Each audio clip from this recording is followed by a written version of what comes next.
Alrighty, folks. I figured we'd do a little new release review for you today before the Aggie season kicked off.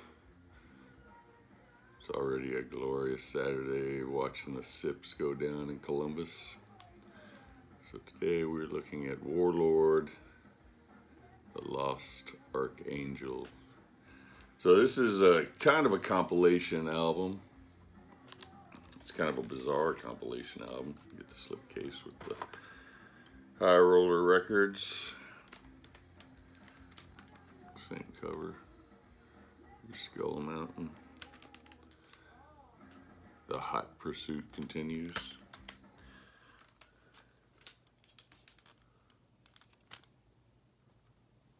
Flyer. Take a look at the booklet here real quick. Not a whole lot going on here. There's a little introduction from Giles, Lavery, the new vocalist who came in. Well, he was on the 2013 Live in Athens album. For some reason, he didn't stay with the band. At 2014, he was gone. They brought another guy in. Now he's back. 2024, he was on Free Spirit Soar. Now he is on all of these tracks as the lead vocalist. Some are from 2013, some are re-recorded, some are from the Free Spirit Soar tour. Yeah, I don't know what it was. When I first heard Free Spirit Soar, I was a little down on it. Then when I revisited it at the end of the year for my album ranking, I came around. I liked it a lot more. So that's neither here nor there.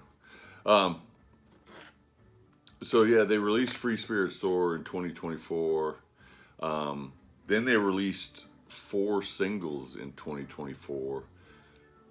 One of which was a demo from Warlord's second demo. It's a re-recording of a demo from Warlord's second demo from way back in 1981 called The Rainbow. And then you have 3 others: Golgotha, The Place of the Skull, Lost Archangel, and Stygian Passage, which were all Lordian Guard tunes.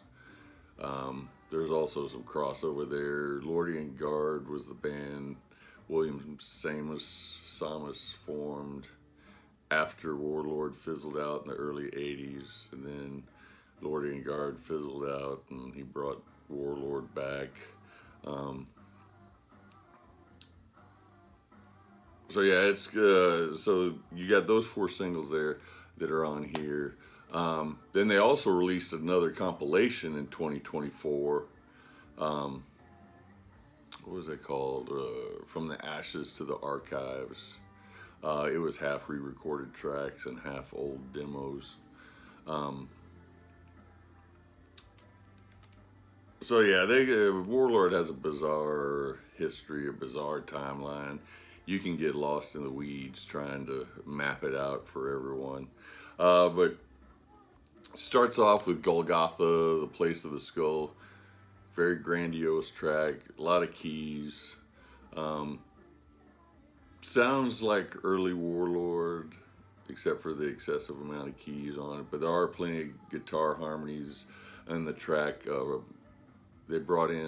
They always played with 2 guitarists live, but now they actually have 2 guitarists in the studio after Tsamis passed away. And it's Diego Pires and Eric Juris. Then your next track is The Rainbow. That was that Warlord track from the Warlord demo I mentioned. It's a slower number, picks up into this driving riff though, and you get a smoldering solo. And like I said, these are all re-recorded tracks. Every track on here has Giles Lavery as the vocalist. Then you get Lost Archangel. One thing you notice with the Lordian Guard tunes, lots of religious undertones throughout the songs. Good drumming on this track from Zonder. It's going to be a repeat. I don't know how many times I'm going to repeat that through this little review. Good guitar throughout. Then Stygian Passage is your next one, which he pronounced it Stygian Passage or something during the song. I've never heard anybody pronounce the word like that, but there could be different pronunciations. Another medieval epic sounding track, Warlord-esque. I do not know any of the Lordian Guard material. I've never heard it, so I don't know how faithful these tracks are to the Lordian Guard stuff. I did try and order a Lordian Guard compilation one time, and most of them were fairly expensive, and this one it was cheaper than most of the others. Still more than I wanted to expend, but I was like, man, I'm never going to find a cheaper copy than this, so I order it. And then the guy, he texts me or emails me back after I buy it, and he's like, oh yeah, I forgot to mention that track such and such skips, but other than that, it's great. Do you still want it? I was like, no. And I paid $30 or whatever it was, and it has a skip on it. So then you get to, so those are the first 4 tracks, and those were the 4 singles re-recorded and released as singles in 2024. Now these next 3 tracks, I believe, they're 2025 re-recordings, so I believe they were all re-recorded for this compilation. So your first track is called Enemy Mind. That was a track from Rising Out of the Ashes. The album Rising Out of the Ashes came out in 2002. It's right away you get the classic Warlord sounds, soaring vocals, over-the-top drum work from Zonder, crunchy riffs, blistering guitar solos. I have never heard Rising Out of the Ashes, so I don't know how faithful it is to that version, but it's a killer version here. Then your next 2 tracks are from the Holy Empire. That was the first album I ever got by Warlord. I knew about Warlord way back when, but I never bought anything by them.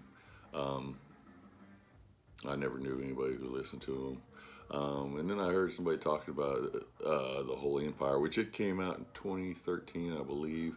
I did not get it in 2013. I got it maybe 5 years ago at the most. So that the first track from the Holy Empire on here is called 70,000 Sorrows. One of my favorite tracks from the Holy Empire. Here the song is slightly sped up. There's a grittier vocal. There's a heavier edge to it. Of course, Mark Zonder's going nuts on the kit. Richard Anderson was the vocalist on the 2013 one. So yeah, it was released in 2013. Then the Live in Athens 2013, had Giles Lavery on it, who's on here now, who's their vocalist now. Then he came and did that live album. So Richard Anderson came, recorded an album, disappeared. Giles Lavery comes in. I don't know if he did the whole tour or if he just did that live album, Live in Athens. Then he was gone because the 2014, there's the Live in Athens 2013 album has a track from 2014 on it, and that has a guy named Nicholas Leptos singing that track, which happens to be 70,000 Sorrows. And then he was the vocalist for the follow-up album, The Hunt for Damien, which came out in 2015. Like I said, you can get in the weeds. I don't even know why I'm trying to explain it, all that stuff, because you can get the Warlord. I think they've had like 6 vocalists. They've only had 5 full-length albums. They do have a couple of live albums, a couple EPs, but several compilations. And compilations like this where old tracks are re-recorded. It's hard. You need a map to draw it all out to kind of make it make sense. But I don't know if the track here, 70,000 Sorrows, is better than the original one, because I really love that album. Some people don't for some reason, but I love that album. But it's a killer version. I'm not gonna say that. It's an awesome version. Then Night of the Furies, your next one, also from the Holy Empire. Also a little quicker, also a little heavier. Zonder's also going ham on the drums back there. The vocals are a little more aggressive also. This song is closer to the original than I would say 70,000 Sorrows, but I do think this one is a little better than the original version. It's definitely harder hitting, that's for sure. So I mentioned Live in Athens 2013 several times. So now your next three tracks, Father, Glory, and Soliloquy, are all from that 2013 album that Giles Lavery came in on and then disappeared on. Who knows what the story is behind that. And also on here, now it says that tracks 6 through 10 have William Tsamis on guitar. But 70,000 Sorrows and Night of the Fury say they're 2025 recordings.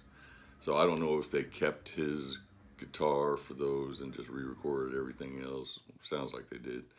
But these tracks here are from 2013, from the Live in Athens album. You get the Father on here. Version sounds just like the studio version. Glory, a little more heft in the vocals, a little more raw. Definitely sounds good live. And then Soliloquy, that's from And the Cannons of Destruction Have Begun. Pretty faithful version. Zonder is again going nuts. I mean, he really goes loose on these live recordings.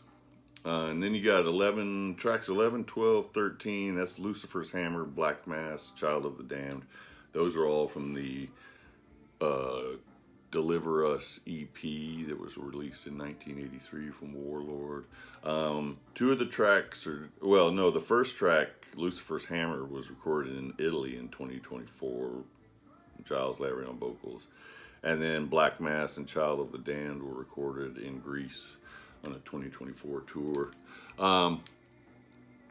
So Lucifer's Hammer, pretty good vocal performance, but the drums and guitar are especially stellar on this version. Black Mass, pummeling version, smoking guitars, unholy drumming. And then your last one is Child of the Damned. It's a little speedier version, and you get a really strong vocal performance from Giles Lavery on this one. So from my initial